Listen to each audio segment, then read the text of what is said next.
Bienvenidos a este análisis.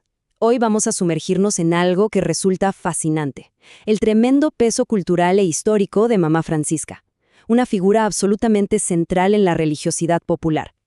Vamos a enfocarnos en su rol como portadora de toda esa sabiduría ancestral dentro de las cortes espirituales. Y ojo, que esto no es solo una clase de historia, para nada. Es una mirada increíble a cómo las creencias toman forma, se adaptan y logran sobrevivir al paso del tiempo. ¿Vamos a empezar? Fíjense en esta pregunta. ¿Cómo exactamente es que una curandera esclavizada se convirtió en una de las figuras espirituales más veneradas?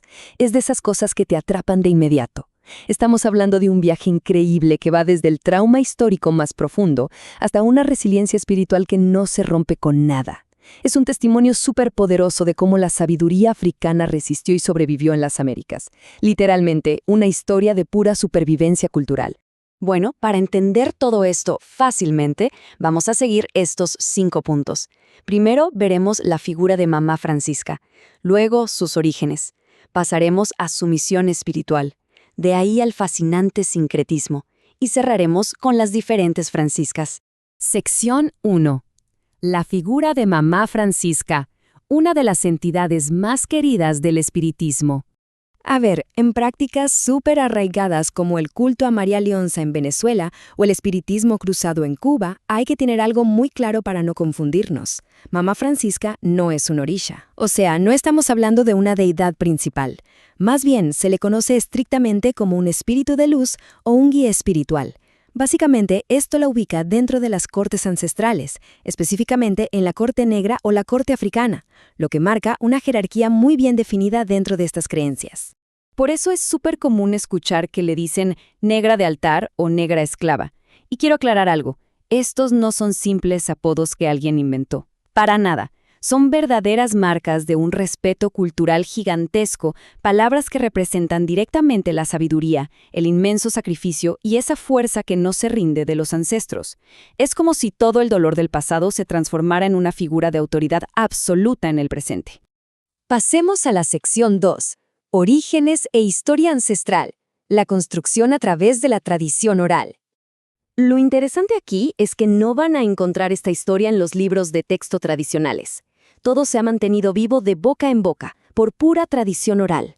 Todo arranca en la época colonial, con una mujer que fue traída a América como esclava.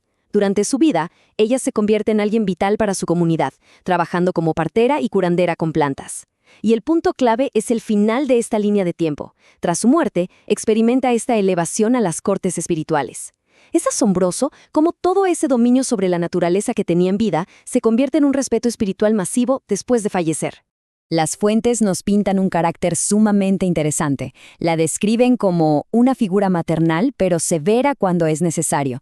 Es decir, tiene dimensiones reales, no es una entidad por allá lejos y desconectada. Es el equilibrio perfecto, te da un cuidado súper amoroso, pero también aplica la justicia firme cuando toca defender el lugar o a los más vulnerables. Y la verdad, esa dualidad es exactamente la razón por la que resulta tan cercana y venerada. Vamos con la sección 3, misión y roles espirituales. El poder en las sesiones espirituales. Entonces, ¿por qué los seguidores la buscan hoy en día? Bueno, no es para sentarse a filosofar. Van a ella por soluciones reales, del día a día. Y esto se apoya en 3 pilares. Número 1, protección. Aseguran que tiene la fuerza para cortar envidias y magia oscura. Número 2, estabilidad. La buscan para que jamás falte el plato de comida en la mesa ni la paz en la familia. Y número 3, sanación, aprovechando todo ese conocimiento botánico ancestral que mencionamos antes. En resumen, atiende las necesidades humanas más básicas y urgentes. Y claro, muchos se preguntarán, ¿cómo funciona esto en la práctica? Pues resulta que en las sesiones, ella se manifiesta usando elementos de lo más cotidianos. Hablamos de tabaco, aguardiente y algunas hierbas. Y esto es algo que me parece brillante, cómo objetos tan de andar por casa se convierten en herramientas superpoderosas para limpiar energías, recibir un consejo o sanar dolencias. Es una forma bellísima de mantener esa conexión directa con sus raíces humildes de curandera. Todo esto nos lleva a una de las grandes preguntas. ¿Cómo es que toda esta herencia puramente africana termina fusionándose con el catolicismo que dominaba en las Américas? Plantearnos esto es el puente perfecto para entender uno de los mecanismos más astutos de supervivencia, La adaptación. Y así llegamos a la sección 4, el fascinante sincretismo, la adaptación de la fe en las Américas. Fíjense en los datos de esta tabla. La identidad de Mamá Francisca no es rígida para nada. Es súper fluida dependiendo del lugar o la corriente espiritual. Por un lado, si vemos vertientes influenciadas por la santería, se la asocia con Santa Bárbara. Ahí comparten esa fuerza imponente y el color rojo que viene de la energía de Shango.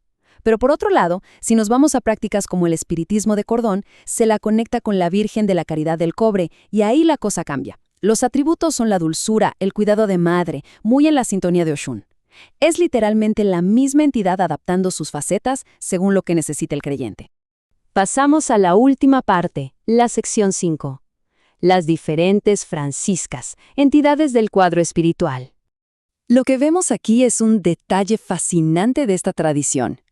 Resulta que el nombre Francisca funciona muchas veces como un término paraguas, agrupando a diferentes entidades bajo un mismo arquetipo. Miren el contraste. A un lado tenemos a Francisca Duarte, el famoso ánima de Taguapire, súper venerada en Venezuela por su bondad y sus milagros. Estamos hablando de alguien muy concreto y regional. Pero del otro lado está Francisca la Esclava, que es un arquetipo muchísimo más amplio e histórico, representando todo ese dolor colonial y la búsqueda de libertad a través de la fe. Son energías y narrativas muy distintas, pero ambas conviven en el mismo cuadro espiritual. Llegando al final de este análisis, creo que toda esta información nos da una perspectiva increíble sobre cómo se preserva nuestro patrimonio. Nos demuestra que la tradición oral y la capacidad de adaptar las creencias no solo mantienen vivos a los ancestros, sino que los vuelven guías totalmente activos y poderosos hoy en día. Es una muestra asombrosa de cómo el espíritu humano le da la vuelta a la historia. Y con todo esto en mente, nos queda una reflexión súper profunda. ¿De qué manera la fe logra tomar todo ese sufrimiento histórico y transformarlo en una fuerza absolutamente invencible de resistencia cultural?